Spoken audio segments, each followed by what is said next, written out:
Everyone, நம்ம இன்னைக்கு என்ன பார்க்க போறோம்னா எலக்ட்ரிக்கல் எலக்ட்ரானிக்ஸ் இவங்க ரெண்டு பேரும் ஏன் இம்பார்ட்டன்ட், இவங்க ரெண்டு பேரும் சேர்ந்து என்ன பண்றாங்க அதை பத்தி தான் இன்னைக்கு பார்க்க போறோம். எலக்ட்ரிக்கல் ஏன் important? Electrical system helps to do lot of work using electricity. For எக்ஸாம்பிளுக்கு சொல்லணும்னா, வீட்டில் லைட்டு, ஃபேன், ரெஃப்ரிஜரேட்டர் யூஸ் பண்றோம்.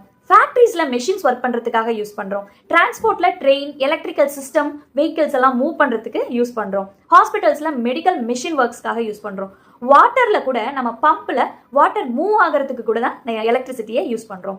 எலக்ட்ரிக்கல் அப்படிங்கிறது நம்ம வேலையை ஈஸியாகவும் ஃபாஸ்டராகவும் செய்யறதுக்காக உதவுது. அடுத்து நம்ம எலக்ட்ரானிக்ஸ், அவர் ஏன் இம்பார்ட்டன்ட்? இவர் கண்ட்ரோல் பண்றதுக்காகவும், கம்யூனிகேட் பண்றதுக்கும், கால்குலேட், ப்ராசஸ் த இன்ஃபர்மேஷன் பண்றதுக்காகவும் எலக்ட்ரானிக்ஸ் ரொம்ப உதவியா இருக்கு. ஃபார் எக்ஸாம்பிளுக்கு, மொபைல் யூஸ் பண்ணி நம்ம பேசுறோம், மெசேஜ் பண்றோம், வீடியோ கால் பண்றோம்.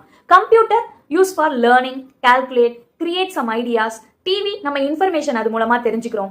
ரோபோட்ஸ் சென்சார்ஸ் மூலம் சரௌண்டிங்கை அண்டர்ஸ்டாண்ட் செய்ய உதவுது. Satellites communication and weather information கொடுக்குது. இப்போ எலக்ட்ரானிக்ஸ் அப்படிங்கிறது என்ன? இன்ஃபர்மேஷனை ஹேண்டில் பண்ணவும், டிவைசஸ் ஸ்மார்ட்டாக கண்ட்ரோல் பண்ணவும் உதவுது. ஈஸியா சொல்லணும்னா, ஸ்மார்ட் ஹோம் எடுத்துக்கோங்களேன். எலக்ட்ரிக்கல் இதுல எங்க இருக்கு? பல்புல இருக்க லைட் எரியுது இல்லையா? அதுக்கு நம்ம என்ன யூஸ் பண்றோம்? பவர். இங்க எலக்ட்ரிக்கல் யூஸ் பண்றோம். எலக்ட்ரானிக்ஸ் இங்க எங்க வருது? சென்சார் டிடெக்ட் செய்து யாராவது அந்த ரூமுக்கு வந்தாங்களா அப்படின்னு கண்டுபிடிச்சு லைட்டை கண்ட்ரோல் செய்யுது. இப்போ ஒரு லைட் எரியறதுக்கு எலக்ட்ரிக்கலை யூஸ் பண்றோம். அதை கண்ட்ரோல், அதாவது யாராவது உள்ள போனா டக்குன்னு ஆன் பண்றதுக்கு அதுக்கு ஒரு கண்ட்ரோல் சிஸ்டம், அதாவது சென்சார் அப்படிங்கிற கண்ட்ரோல் சிஸ்டம் யூஸ் பண்றோம். எலக்ட்ரிக்கல் எலக்ட்ரானிக்ஸ் இந்த இடத்துல கம்பைனா ஒர்க் பண்ணுது. ஸோ இங்க ஸ்மார்ட் ஹவுஸ் கிடைச்சிருச்சு. இப்போ இன்னும் எக்ஸாம்பிளுக்கு சொல்லணும்னா, ஃபார் எக்ஸாம்பிளுக்கு ஒரு கார் எடுத்துக்கோமே. கார்ல பேட்டரி இருக்கும் இல்லையா? அந்த பேட்டரி வந்து ஒரு எலக்ட்ரிக்கல் சிஸ்டம். அதுல இருந்து தான் பவர் கொடுக்குது.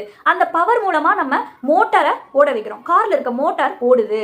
இப்போ இதை கண்ட்ரோல் பண்ணணும் இல்லையா? நம்ம சும்மா எலக்ட்ரிக்கல் எனர்ஜியை கொடுத்த உடனே அது ஓடிட்டே இருந்தா, இப்போ அதை கண்ட்ரோல் பண்ணணும் இல்லையா? அந்த மெக்கானிசமை, அதுக்குள்ளதான் எலக்ட்ரானிக்ஸ் வராரு. இப்போ எலக்ட்ரானிக்ஸ் கண்ட்ரோல் டிவைஸை யூஸ் பண்ணி, இந்த பவரை யூஸ் பண்ணி நம்ம எவ்வளவு நேரம் அந்த மோட்டரை சுத்த வைக்கலாம், அந்த monitor things like speed, battery, இந்த கண்டிஷன்ஸ் எல்லாம் எப்படி பார்க்கலாம் அப்படிங்கிறத நம்ம எலக்ட்ரானிக்ஸ் தான் பண்றாரு. ஸோ இங்க எலக்ட்ரிக்கல் பிளஸ் எலக்ட்ரானிக்ஸ் கம்பைன் பண்ணி நம்ம காரை ஓட வைக்குது. இப்போ உங்களுக்கு புரிஞ்சிருக்கும், எலக்ட்ரிக்கல் அப்படின்னா லெட்ஸ் மேக் எ மூவ் அப்படின்னு அர்த்தம். எலக்ட்ரானிக்ஸ் அப்படிங்கிறது லெட்ஸ் கண்ட்ரோல் தட் மூவ் அப்படிங்கிறது அர்த்தம்.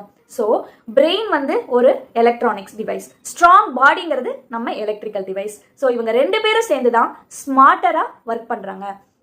Thank you childrens. உங்களுக்கு இது ரொம்ப பிடிச்சிருக்கும் நம்புறேன். உங்களுக்கு இந்த வீடியோ பிடிச்சிருந்தா லைக், ஷேர், சப்ஸ்கிரைப் பண்ண மறந்துடாதீங்க. பாய்.